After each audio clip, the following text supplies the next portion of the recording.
कर्जदार ने रोकी पिता की अंतिम यात्रा, बेटी ने निभाया फर्ज। एक दिल छू लेने वाली कहानी। एक गांव में एक बुजुर्ग आदमी की मौत हो गई।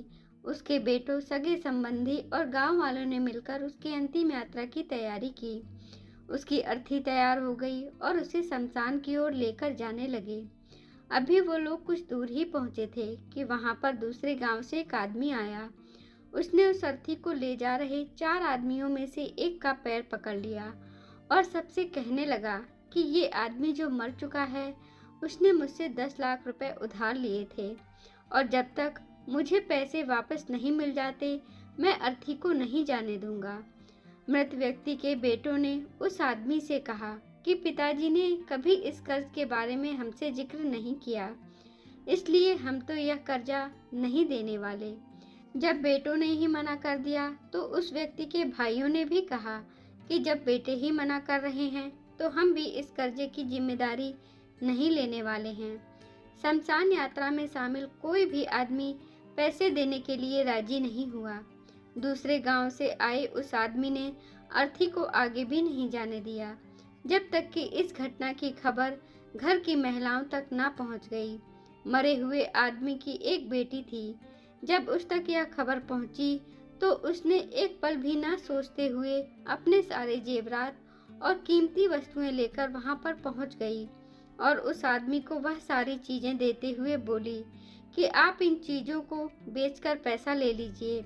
अगर कुछ कम पड़े तो वह भी मैं आपको धीरे धीरे लौटा दूंगी, लेकिन मेरे पिताजी की यात्रा को मत रोकिए। इस घटना को देखकर सारे गांव वाले दंग थे। तभी वह आदमी जो कर्जे की मांग कर रहा था, वह बोला कि दरअसल मुझे 10 लाख रुपए लेने नहीं थे, बल्कि मैंने इस आदमी से कभी लिए थे जो मैं आज लौटाने आया था, लेकिन मुझे पता नहीं था कि इनका असली हकदार कौन है, इसलिए मैंने यह सारा नाटक रचाया। मैं जान चुका हूँ कि मरे हुए आदमी का सच्चा हितैषी ना उसके बेटे हैं, ना उसके भाई हैं, बल्कि उसकी बेटी है। इसलिए यह सारे पैसे मैं तुम्हारे हवाले करता हूँ और अपने कर्जे से मुक्त होता हूँ।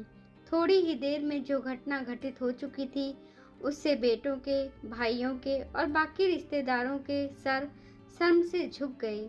इसलिए हमेशा दुआ करना कि हर किसी को एक बेटी जरूर हो, क्योंकि बाकी सब तो माता पिता की दौलत को अपना समझते हैं, लेकिन बेटियां माँ बाप को ही अपनी दौलत समझती हैं। दोस्तों, आपको यह कहानी कैसी लगी? अपना उत्तर कमेंट बॉक्स में अवश्य दीजिए। धन्यवाद। कृपया हमारे चैनल को लाइक करें, शेयर करें, सब्सक्राइब करें। बहुत बहुत धन्यवाद।